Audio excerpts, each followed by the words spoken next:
So, good morning everyone. Uh, Yesterday I was making this video. This was, and in between, phone की space करता है ना, the phone switched off. तो इसको फिर से मैं सोच रहा हूँ इसको फिर से शुरू कर दिया। ठीक है, कल इसके बारे में बताया था लेकिन वो वीडियो पूरा नहीं बन पाया था, तो इसको फिर से शुरू कर। रेशनल एंड इरेशनल नंबर, मैंने बताया था कि इनको हिंदी में हम लोगों ने जो पढ़ा था दैट इज परिमेय और अपरिमेय संख्याएं होती थी, इस नाम से पढ़ा था। और नंबर सिस्टम भी हम लोगों ने पढ़ा था। नंबर सिस्टम जो था उसमें हम लोगों ने natural numbers, whole numbers, integers वगैरह पढ़े थे। ठीक है, नेचुरल नंबर को हम प्राकृतिक संख्याएं बोलते हैं, होल नंबर्स को हम पूर्ण संख्याओं के नाम से पढ़ा था और इंटीजर्स को पूर्णांक के नाम से पढ़ा था। अब आज यहाँ पे हम वैसे हमारा जो मेन टॉपिक है that is related to irrational number. ठीक है, लेकिन हम रेशनल नंबर भी पढ़ेंगे बेसिकली। तो रेशनल नंबर जो था वो एक्चुअली जो देखा जाए नंबर सिस्टम में अगर बात करें कि नंबर जितने भी नंबर्स हैं तो उन नंबर्स को हम डिवाइड करें, अगर उन नंबर्स को नाम दें तो उन नंबर्स का नाम निकल के आता है रियल नंबर्स, है ना। Real numbers, actual numbers, real number, real numbers. ठीक है, अब रियल नंबर के दो पार्ट हो जाते हैं, rational number and irrational number. Rational number परिमेय और irrational number, rational and irrational, these are the two parts of real numbers.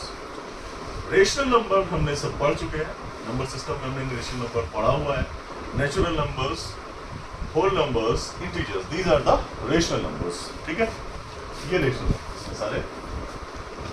हमने डिफरेंट ऑपरेशन भी पढ़े थे, जब नंबर्स हमने पढ़े तो उनके ऑपरेशंस क्या होंगे। ऑपरेशंस यहाँ पे उनका एडिशन, उनका सब्ट्रैक्शन, उनका मल्टीप्लिकेशन एंड उनका division, these are called operations of the numbers. उसके बाद में अगर हम रेशनल नंबर की बात करें, how will you define it. हमने ये तो समझ लिया कि प्राकृतिक संख्याएं जो है, प्राकृतिक संख्याएं और जो पूर्ण संख्याएं, पूर्णांक संख्याएं, ये सारे हैं क्या, रेशनल नंबर्स हैं। ठीक है, परिमेय संख्याएं हैं, लेकिन इसको डिफाइन कैसे करेंगे। तो उसको डिफाइन करने के लिए है we take p and q are the integers, the number of the form, जिस नंबर को, जिन नंबर्स को p upon q के फॉर्म में लिख सकते हैं,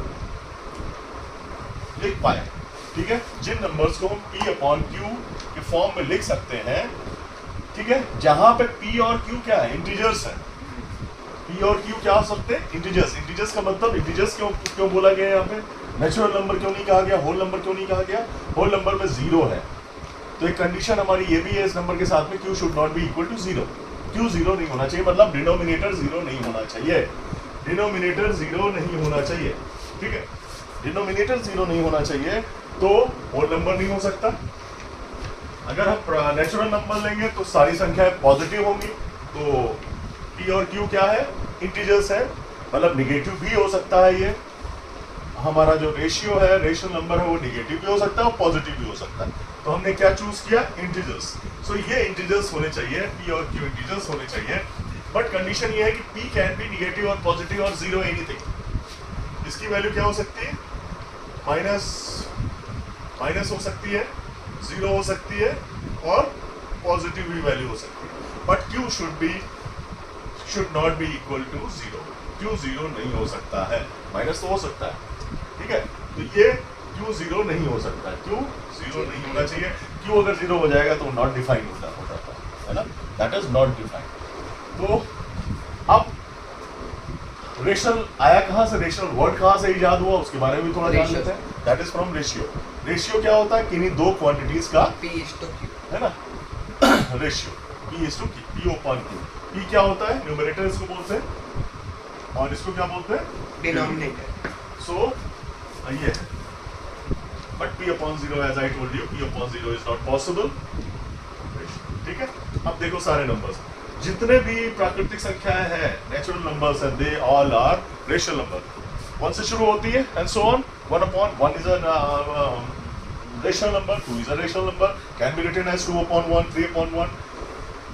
whole number 0 upon 1 can be written। ठीक है, तो ये सारे नंबर्स p अपॉन q के फॉर्म में लिखे जा सकते हैं, इसलिए हम इनको रेशनल नंबर कहते हैं। तो ये हो गया काफी कुछ अबाउट रेशनल नंबर्स। ठीक है, तो 1 upon 0 is not a rational, 1 upon 0 is not possible, तो उसको हम रेशनल नंबर लेते नहीं। ठीक है, अब आ जाते हैं रिमार्क्स। तो हमने बताया, as I told you, division from 0 is not possible, Yes. Division by 0 is not possible. Division by 0 is not possible in this case. ठीक है, 0 पॉसिबल नहीं, बाकी बता ही दिया।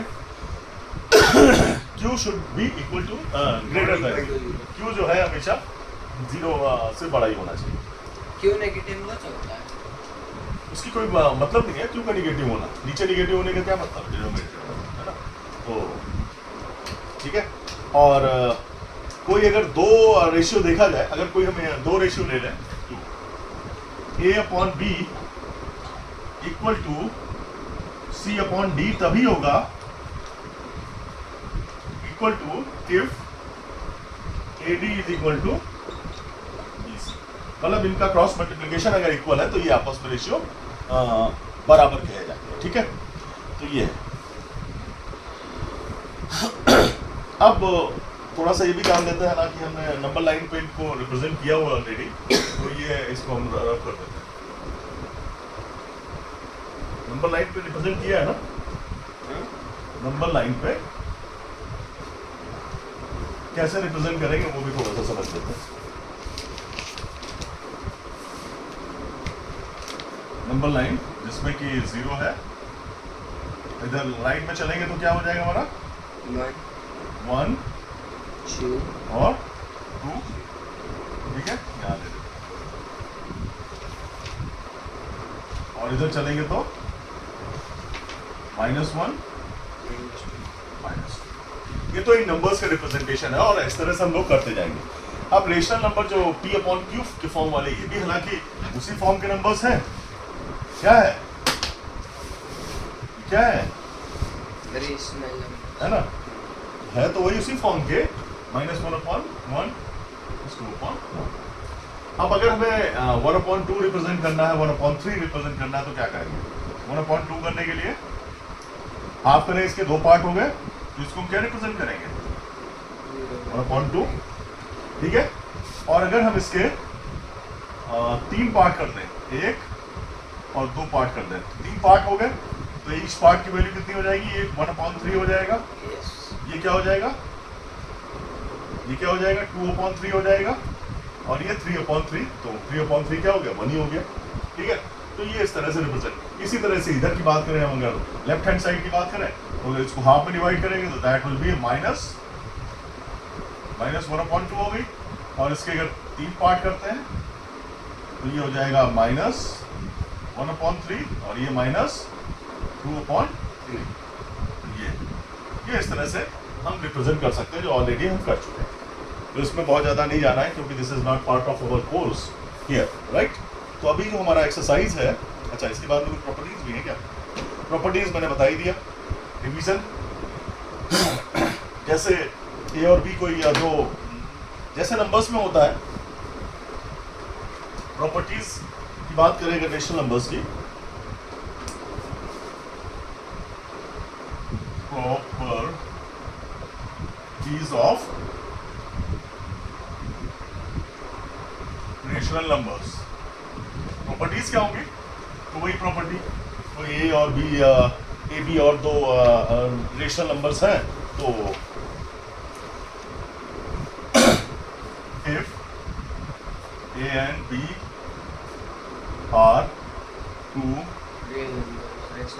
रेशनल नंबर्स, अगर ये दो रेशनल नंबर हैं, तो पहला A plus B is a real, a plus b is a real number. will be Rational. rational number. Number 2, a minus b. Is also a rational number. Number 3, A into B will also be rational number, and fourth, A divided by B will also be a rational. ये clear हो, ये सब rational number होंगे. मतलब अगर rational number कि में आपस में अगर ऑपरेशन हम करते हैं, डिवाइड करते हैं, ऐड करते हैं, तो उनका जो रिजल्टेंट आएगा, जो रिजल्ट आएगा, वो भी रेशनल नंबर होगा. क्लियर? Yes. ठीक है. Yes. अब एक चीज और पढ़ लेते हैं. अगर कोई दो रेशनल नंबर है A और B, तो इनके बीच के नंबर्स कौन से होंगे? हमें A और B के बीच के नंबर निकालने हैं, तो कैसे निकालेंगे? A के बाद में कौन सा नंबर आएगा? A plus B upon 2. मतलब जो इसका हाफ करेंगे, इन दोनों के सम का हाफ करेंगे, तो उनके बीच में नंबर जो आएगा वो मिल जाएगा. ठीक है. और ये बात बिल्कुल सही है कि if there are two numbers A and B, so in these two numbers, in between these two numbers, there are infinite numbers. There are infinite numbers in between A and B. तो क्या है? There are infinite numbers. Infinite numbers in between A and B. इनके बीच में कितने number होंगे? Infinite numbers होंगे. ठीक है. ये काफी ये हो गया इसके बारे में. अब जरा एक्सरसाइज शुरू कर लेते हैं. कितना हो गया? Time 11:46. एक और मेथड होता है, हाँ? वो भी बता दीजिए.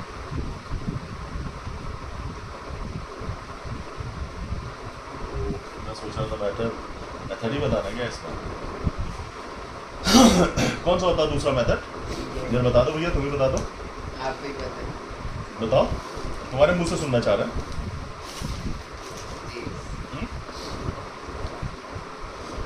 अरे ये तो फिर तो क्या मेथड है? कौन सा सेकंड मेथड है?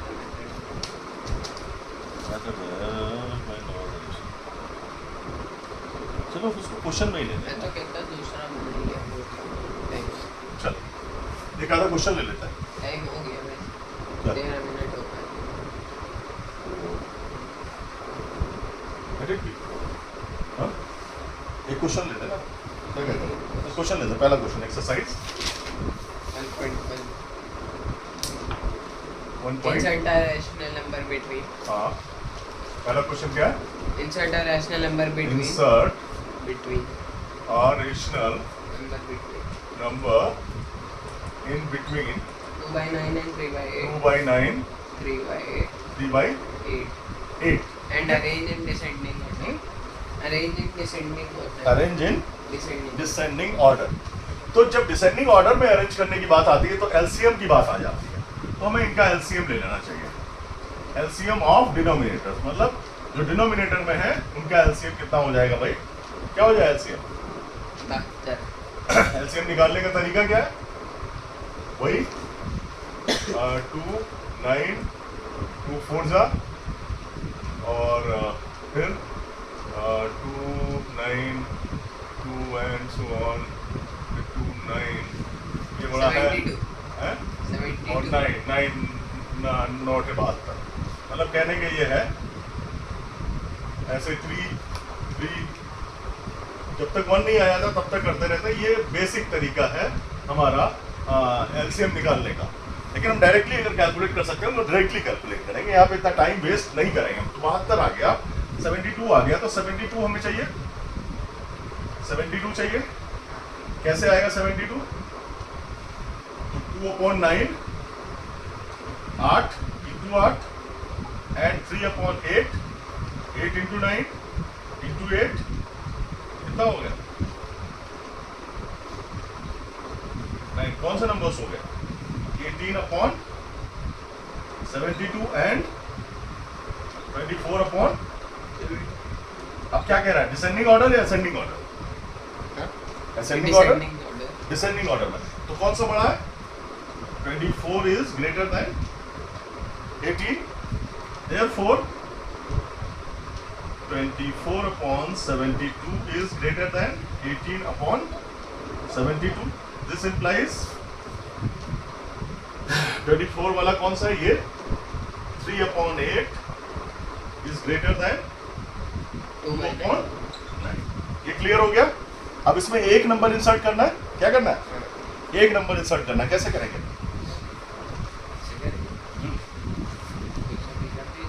24 ये है ना, क्या इंसर्ट करें? 17 by कोई भी नंबर ले लेते हैं, 23 अपॉन ले लेते हैं, या 18 की तरफ से शुरू करेंगे तो 17 तो हम इंसर्ट कर देते हैं 24 अपॉन नहीं 72 ग्रेटर देन 17 कहाँ होगा? 18 है. 18 है तो 18 से 19 होगा. 19 कर सकते हैं. 17 तो बाद में चला जाएगा, छोटा हो जाएगा 17. 18 आ रहा है. आपने गलत लिखा ही है. 3 नेम 24 लिख के बैठे हैं आप. 8 दूनी 18 लिख के बैठे. अरे यार क्या हो रहा है? 8 दूनी 16. माय गॉड यार. ओहो, ये क्या है यार? मैं समझ नहीं आ रहा, दिमाग से नहीं चल रहा. ओहो 16. ये क्या है? 27. और ये क्या है?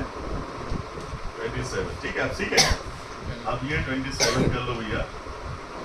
27 और 16 के बीच कौन सा 17 by नंबर? 17. हाँ? 17 by 17. 17 ले लेते हैं. 17 by 72. is equal to और 16 by 7. ठीक है. बस तो कैसे लिखेंगे नंबर? नंबर तो लिख लें. कैसे लिखेंगे फाइनली? फाइनली हमारा आंसर कैसे आएगा?